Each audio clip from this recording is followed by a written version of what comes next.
Bienvenue sur Top Invest, la chaîne des tops d'investissement. Ici, on parle essentiellement d'entreprises de qualité. Avons-nous une opportunité d'investissement sur Crown Castle? C'est la question à laquelle on va essayer de répondre en se basant sur les états financiers de la compagnie. Je rappelle que ceci représente uniquement mon point de vue et non un conseil d'investissement. Et comme d'habitude, je me réserve le droit de me tromper.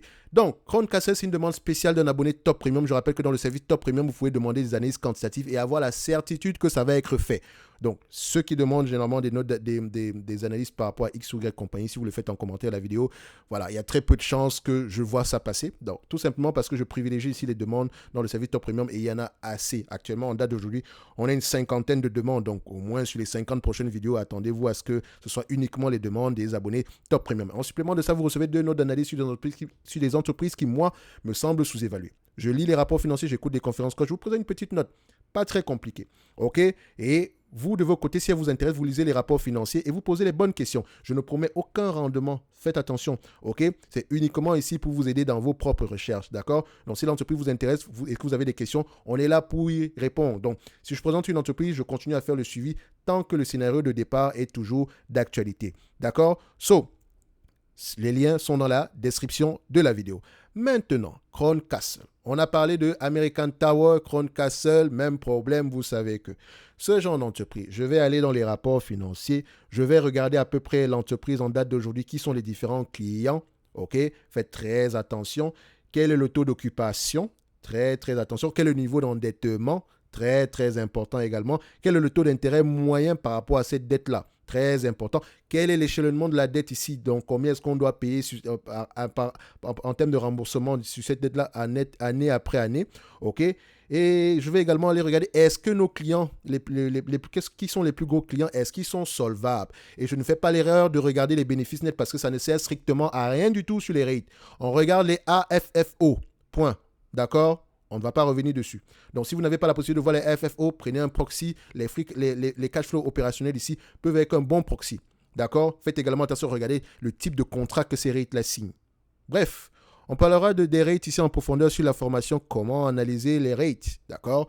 Les liens seront dans la description des vidéos ici prochaines. Dans tous les cas de figure, vous pouvez avoir accès à toutes ces formations actuelles et à venir. Actuellement, on a comment analyser les banques, comment lire les rapports financiers, comment analyser une compagnie d'assurance qui arrive ce mois-ci. D'accord? Donc, n'oubliez pas, si ça vous intéresse, vous avez les liens dans la description de la vidéo également. Bref, Crown Castle, qu'est-ce qu'on va faire ici aujourd'hui? Bon, vu qu'on a Crown Castle là, je vais faire quoi? Je vais aller regarder les rapports financiers. Vite fait. On a déjà analysé cette compagnie ici et j'avais mentionné sur la vidéo en question qu'aux alentours de 100 dollars ici, ça pourrait commencer à être intéressant. La vidéo est là. Elle est là.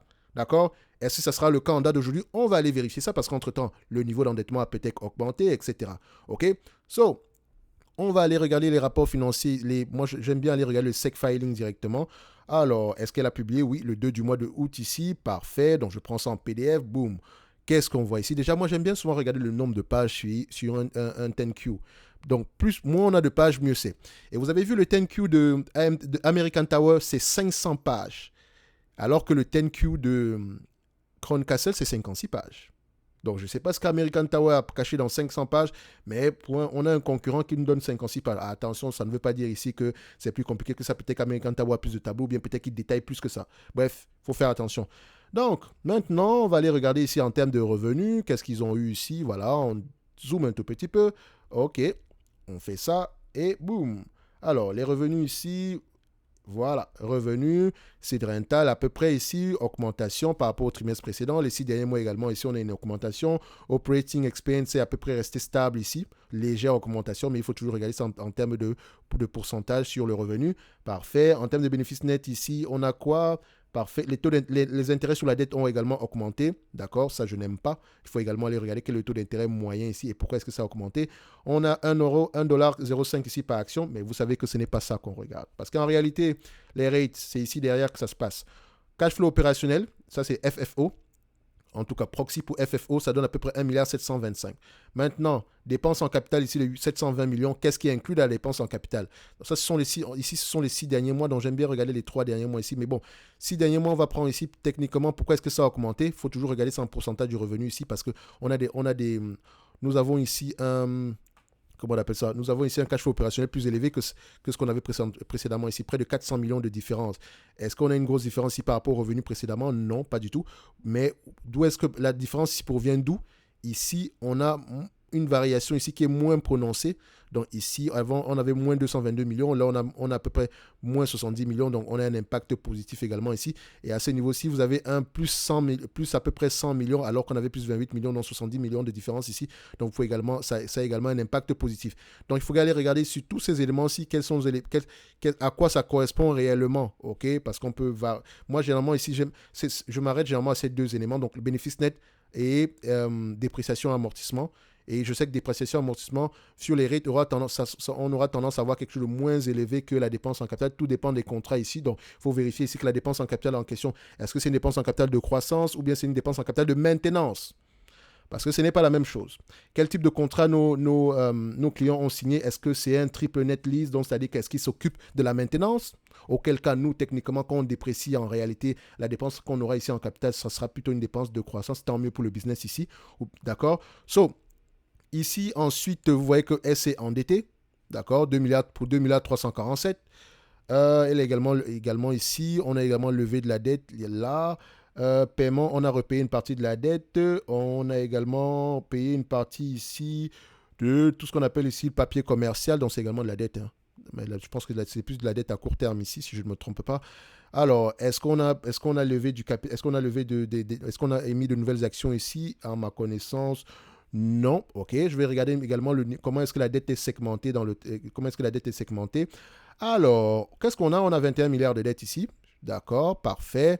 Les taux d'intérêt moyens, state rate à June. Ouh là là, taux d'intérêt moyen. Ouh là là. Donc, ça, c'est une dette originale de 2009, finie en 2029, 9% quand même. Hein. J'aime bien voir les nouveaux taux d'intérêt par rapport les dettes, enfin, quels sont les taux d'intérêt qu'on a présentement par rapport aux dettes qu'on a renouvelées peut-être en 2022, 2023. Ici, c'est 2022, 2,9%, intéressant.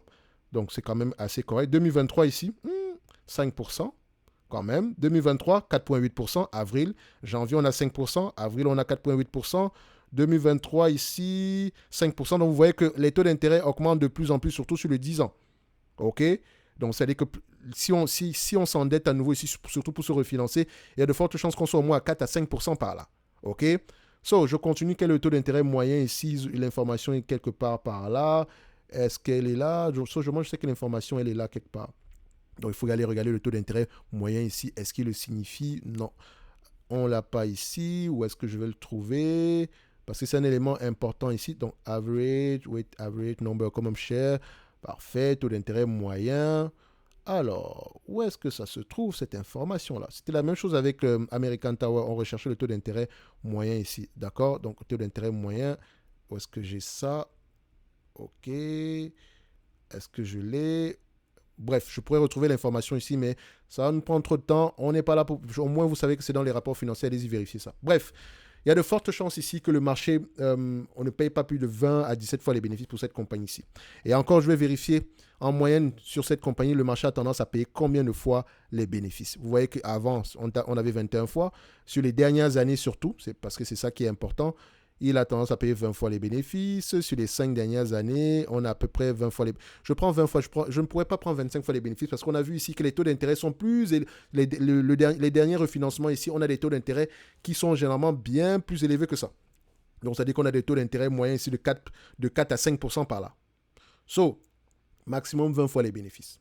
Et vous voyez ici que par rapport aux prévisions futures, les analystes s'attendent à des free cash flow moins élevés. Pourquoi? Parce que c'est un business assez prévisible. Ils ont tendance à avoir raison ici. Donc, si on s'attend à des bénéfices nets moins élevés ici, ça veut dire qu'il y a quelque chose qui se passe. Est-ce qu'on a un client ici qui a à peu près... qui a résilié son contrat? Je sais qu'il y a une fusion ici entre Sprint et T-Mobile. Donc, par exemple, si je regarde ici Sprint, est-ce qu'il mentionne Sprint quelque part ici? Sprint cancellation. Donc, peut-être qu'ici, on a impact to our financial result from the Sprint cancellation. Donc, vous devez aller lire cette note-là, très important. Je pense que c'est la note 12, si je ne me trompe pas. Donc, Sprint et T-Mobile ont fusionné. Et si Sprint et T-Mobile fusionnent, techniquement, avant, on avait 2 clients. Là, on se retrouve avec un seul client. Donc, maintenant, Sprint ne va pas payer également, ne va pas payer 2 fois les tours de télécom. Non, pas du tout. Ils vont payer une seule fois. Donc, c'est-à-dire qu'il y a un revenu qui va disparaître un tout petit peu. Techniquement, ça ne veut pas dire qu'ils vont payer moins de revenus. Ils vont payer légèrement moins. Ça permet ici de consolider tout ceci. Donc, ça permet de faire des économies. D'accord? Donc, ça doit être c'est la raison pour laquelle on a peut-être des taux d'intérêt, des AFFO futurs ici un tout petit peu moins élevés que précédemment. Maintenant, si on prend en considération, comme d'habitude, actuellement, c'est un business assez prévisible, donc on s'attend à peu près à 7,24 $. 7,24 $ d'ici 2025. D'accord? 20 fois les bénéfices, ça donne combien? 144,8. OK? Maintenant, j'enlève la dette nette. N'oubliez jamais la dette nette. La dette nette toujours. Donc, quel est le niveau de dette nette en date d'aujourd'hui? Le niveau de dette nette est aux alentours de 64,58. OK? Moins 64,58. On arrive à peu près à 80 $ l'action. Donc, idéalement, en date d'aujourd'hui, précédemment, j'étais à 100 $. Là, je me retrouve à 80 $. Donc, je ne paierai pas cette compagnie ici à plus de 80 $ l'action. Et encore, ça même, je suis gentil. Il faut questionner la politique d'allocation du capital. Nous avons une dette nette de combien par action? On a une dette nette ici aux alentours de 64 $ par action, pour faire simple. Et nous avons ici, nous générons à peu près 7 $ par là par action. OK, 7,24 $ pour 2025. Donc, on peut repayer la dette nette en moins de 10 ans. Ça, c'est si on utilise tous les AFFO pour rembourser la dette. Et encore, j'étais en train de regarder les FFO. Techniquement, je devrais regarder les AFFO. Donc, je vais encore arranger ça. Donc, c'est 7,21 $, parce que c'est important, fois 20 fois les bénéfices, moins la dette nette à 64,58. Nous avons combien? À peu près 80 $. Donc, c'est à peu près la même chose. OK? So, ici, elle paie un dividende. D'accord? Et le payout ratio ici, par rapport à FFO, est de près de 83% pour les dividendes prévus en 2023. Je n'aime pas ça. Je veux quelque chose en dessous de 80%. Et encore, quand je décide de payer ici, sur les 7,21 $, parce que je ne prends pas 7,54 $, je prends 7,21 $, déjà en 2025. Si je décide de payer 80% de ce montant-là en dividende, il va me rester combien ici pour rembourser la dette? 1,44 $ en moyenne. En 5 ans, j'aurais remboursé à peine, voilà, sur les 64 $ ici, 64 $, j'aurais remboursé à peine 10% de cette dette-là. Elle peut le faire si l'échelonnement ici est assez élevé. Donc, c'est-à-dire que si c'est bien segmenté dans le temps, tant mieux. Elle peut le faire. Mais vous devez savoir qu'en date d'aujourd'hui, quel est le prix qui serait intéressant? Il ne faut pas la payer, il faut pas payer cette compagnie ici. Enfin, pour moi, je ne serais pas à l'aise de la payer à plus de 80 $ l'action. Avant, je m'attendais à 100 $, mais je ne suis pas à l'aise à plus de 80 $. Et encore, je ne veux pas que le dividende continue à augmenter. Je veux qu'il se limite à ce niveau-là. Si ce n'est que il faudrait même que l'entreprise commence à réfléchir à un certain désendettement. OK? Donc, je pense qu'en termes de dividende, on a atteint un certain plateau. On a atteint un certain niveau. OK? Donc, quand je vais regarder, si j'investis sur Crown Castle et qu'elle continue à augmenter ce dividende-là, je ne suis pas content. Parce que la dette ici est importante à rembourser en date d'aujourd'hui. Parce que si les taux d'intérêt continuent à augmenter, les net income, les intérêts sur la dette vont augmenter et nos AFFO vont diminuer. Et ça, c'est pas bon. Ce n'est pas bon du tout. Donc, Crown Castle en date d'aujourd'hui, le prix actuel, voilà, il n'est pas mauvais, mais je vous ai donné à peu près pourquoi est-ce que j'aimerais l'avoir à 80 $ à l'action. Idéalement, ici, si on prend en considération les 7,21 $ ici, voilà, elle peut vous reverser à peu près 7% de rendement, etc. Elle paye 6%. Il ne reste pas grand-chose ici pour rembourser la dette. Donc, j'aimerais que je ne veux pas qu'une entreprise me paye plus de 80% de ce qu'elle gagne en dividende. Pas plus que ça. D'accord? La différence ici, repayer les actions, etc. Ou bien garder un certain montant ici pour faire des acquisitions. Parce qu'ici, on a une croissance par acquisition essentiellement. Donc, pour Crown Castle ici, comme je disais tantôt, je préfère encore rester sur les lignes de côté. Je ne dis pas que le prix actuel est mauvais. Vous avez vu que par rapport à ce qu'on avait précédemment ici, ça commence à être intéressant. Mais maintenant, ce qui va vous aider à tenir ici, c'est la qualité, c'est la compréhension du business model. OK? Vous voyez ici que les clients dans le secteur des télécoms, on a de plus en plus de fusions. Donc, on a de moins en moins de clients techniquement.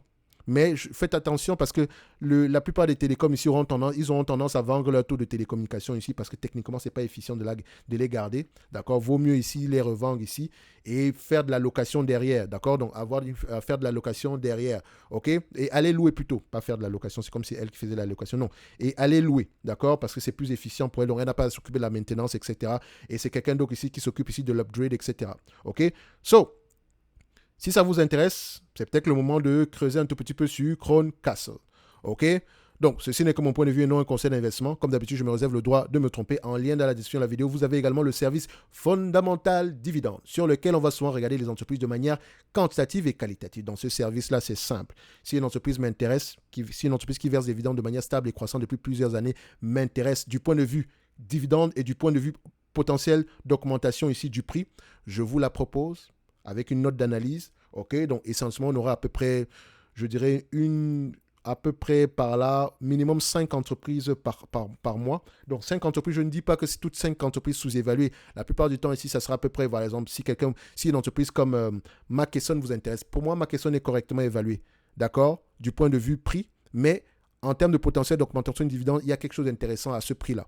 OK, donc c'est peut-être une entreprise qu'on pourrait proposer dans ce service-là. Donc vous savez que si j'investis sur McKesson, par exemple, d'accord, en date d'aujourd'hui, le prix actuel, je sais que je ne m'attends pas à grand-chose, mais ce sera un prix intéressant pour commencer à accumuler.